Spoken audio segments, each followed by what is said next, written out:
Mcluvin News reporting in on this new updated thing that came out at least 3-4 days ago. I didn't hear about, but doesn't actually surprise me that there's a possibility that Trump or Elon Musk, or both of them combined, could be responsible for stealing the 2024 election. I am not somebody, as a reporter, that is jumping to conclusions to believe these reports, but I am taking them with a serious inclusion in my channel and my fight and my cause with no bias. For the kids and for the future, we only hold the accountable law to find the truth. I implore you guys to check this out at the thing that I've seen that just came out, since this was 3 days ago. I was referred to this from a chat link on TikTok. Somebody had posted in their own comment to check out The Election Was Stolen and to check out Steven Spoonamore. So if you're having doubts about the election, this is what it says. And it's all for support of election, hashtag Kamala Harris, hashtag Steven Spoonamore, hashtag Spoutable. There are accuracy warnings on his posts as recorded from this video and posted from it. They encourage you to check it out. I support this because whether or not it's true news or not, it's worthy to be accounted for. It's not spreading misinformation. It's simply just making a clear, valid claim on the truth of what needs to be reported. We need to stand by and watch what happens. Meanwhile, it doesn't change anything of the outcome or the things that I've said. It does not sway my opinion on what I've said about the truth of what I feel came out of this election from 2016, how I felt about Donald Trump, how I felt about J.D. Vance, or even for the matter of Mitch, I haven't talked about Mr. J.D. Vance. I'll be honest with you, the guy, he's way too slippery, way too pretend slick to try to pretend that only his veteran status gives him claims to claim why he would be a better presidential candidate and leader, and people that should vouch on him based on the fact of how well he handles debates, based on the fact of his history, his past, apart from his veteran side. Even being a veteran, what hurts him in his integrity is how he talks about denying claims, denying the truth, walking back and making certain claims and statements on much of all of his illogical arguments and statements. The only thing he honestly did that I give him due credit for is keeping a sense of clarity and strong support during the debate with him and Tim Walz, but Tim Walz still came out in the end, regardless, as a mutually good construct. There's no bias here on what I'm saying. It is completely a mutual factor of why I disagree with Tim Walz's indifference, if what people would think that Tim Walz was not the winner, or why J.D. Vance was definitely not the winner. It's a mutual win for the both of them during that vice president debate. And on most important to Steven Spoonamore here, as you can see, this is that video there.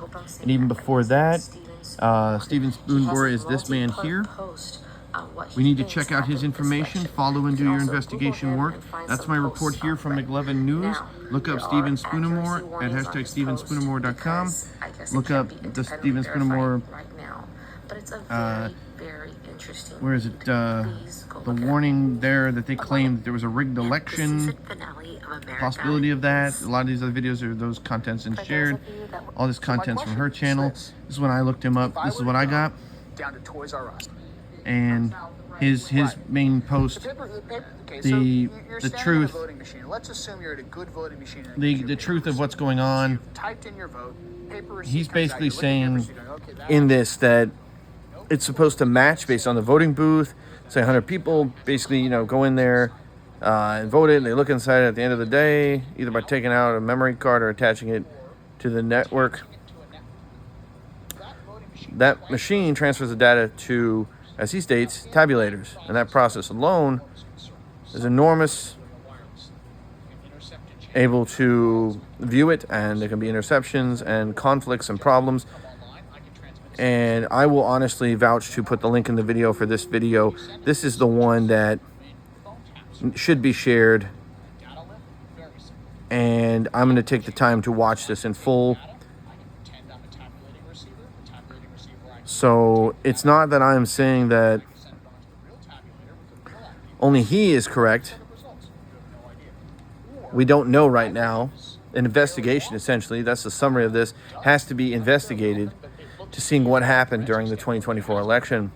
Even though Donald Trump won by the staggering number, it's so tight and so close, I wouldn't put it past a margin of error that there could have been something that could have been affected. But I'm not going to jump to the conclusion that it was outright stolen. This needs to be investigated. I think people need to keep a level mind frame and be open to the idea. MAGA and Trump supporters will say, well, our election was stolen in 2020 against Biden, but I've already seen some comments like that. I think that's immediately on the center point of what I've always been talking about. Division needs to stop. That's the dangerous rhetoric here. If the election was truly stolen, if there's something wrong, they'll get to the truth. That's the thing we need to remember, clarity. We'll get to the truth. That's the thing that I started this video on. Before I even clicked on this video, you guys saw me live, first reacting. That's me showing my truth, my authenticity of who I am and how I report the news, how I take the news, even as I'm talking, as this guy is talking with this lady, Spoonamore, and his credibility. He's not going to risk putting his credibility on the line if he's not talking something of credibility. So when the investigation is complete on this, guys, from Mcluvin News, then we'll know the truth. Meanwhile, we need to stay united and stop the division because it's going to continue. There's too much hate on the Republican side. There's too much hate on the Democratic side.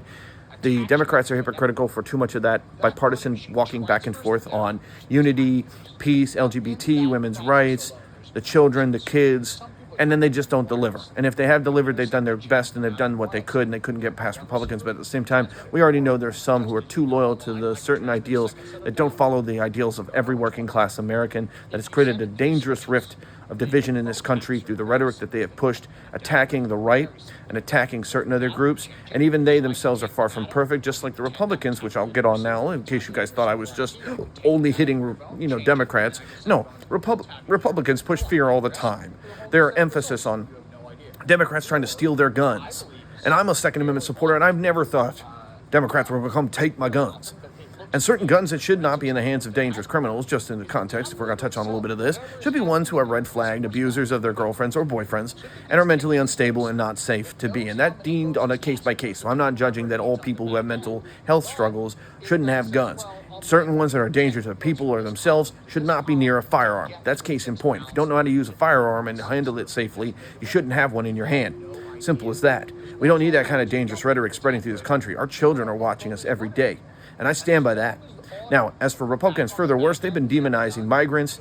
Their entire rhetoric during the 2024 election, which I can vouch and state, I didn't watch any of the Democrats or Republicans. I made my choice at the end of the year because I felt Kamala Harris was the only person, based on her credentials, being a former prosecutor, fighting criminals and persecuting the worst of the worst and the worst criminals, including speaking out against Donald Trump's crimes. Whether or not people want to believe it, I stand by the fact that I feel from her as a prosecutor, I took her word and I took her seriously, and I pray she did not disappoint, let me down.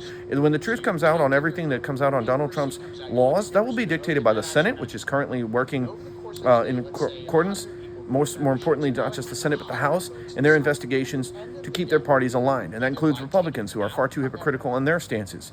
And I will say Republicans are not doing enough either, including the denying of the climate, where Republicans have now jumped on that. And if you remember back in the past, Republicans used to be anti-slavery, while Democrats were for slavery. But we're not living back in that time. We don't hold the accountability of judgment on what they did in the past. We hold them on the accountability of what they're doing now and the impacts of what they're leading us toward, because it's the present. That's my motto. The present, here and now. Without the present, there is no future. If we dismantle our present and we destroy it with division, just like we've done for all the past and all the times from before, we will not have a future. We must remember that. We must unite together. Liberals, Democrats, and yes, there's too much hate on the liberal side, too much hate on the conservative side, with conservatives attacking liberals, liberals attacking conservatives, and the hate talk that you'll see against liberals and demonstratizing them, dehumanizing them, including certain religious groups, including the Muslims.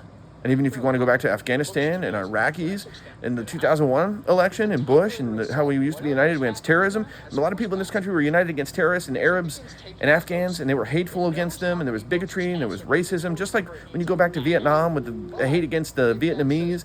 There is so much of our history tainted with this. We must remember we are not repeating the mistakes of the past if we're going to make a better outcome out of this election results, regardless of who's truly who they are. America has spoken. We must not divide in this country. Division is only based on those who speak it, talk it, preach it, talk it and implement it in their everyday lives and live their life in that fashion, including our politicians. And they need to be held accountable. They need to start watching what they're speaking.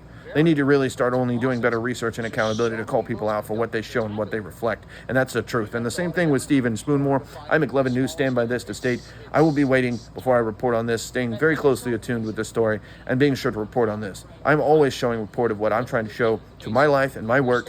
Coming upon today or tomorrow, I'll be getting my new Vice, which I'll be proud to have so I can get to work and show you guys my grinding work in my garage. You might want to plug your earplugs. It's going to get a little loud. Thanks for watching. Mcluvin News, independent, proud supporter for the kids, for the generations. Without their presence, there is no future. Neither party is better than the other. There's too much that needs to get cleaned up, and there's no question that we need to fight and work together through unity, diplomatic, peaceful resolves, and putting better constituent people in that represent us as Americans from all around.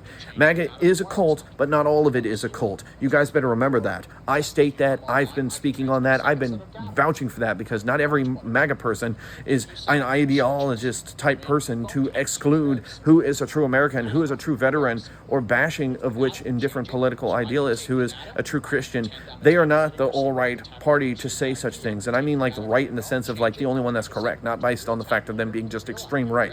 They are their own party. They're trying to create a new image. And the reason why MAGA was even created, thanks to Donald Trump opening the door, not that we didn't already see that door open based on free speech and the right to speak. He did open the door. He does get some credit. So do a lot of the people that are behind him. But not everybody that's behind him is good. And that's a fact. Not everybody that's in that party is loyal to the whole entirety of the United States Constitution. They're more loyal to Trump and their ideals, and more so to their conservative values, which have been always pushing the hate against migrants and the individual freedoms of Christians and Baptists and other peaceful groups out there that just want you to follow the goodwill on your own free volition. It's your choice to follow what you want to believe, but I can promise you this, you will not find me throwing out false claims and lies, as I'm a new age, First Amendment, proud supporting for journalism and truth, and I stand behind for the fight for the kids and other groups out there working every day, which you'll see on my channel, who I support. If you have a question to ask me, I promise you, you get the truth, you get the honesty from my integrity, and my honesty from the accountability and responsibility that I uphold. Thanks for watching. Mcluvin News.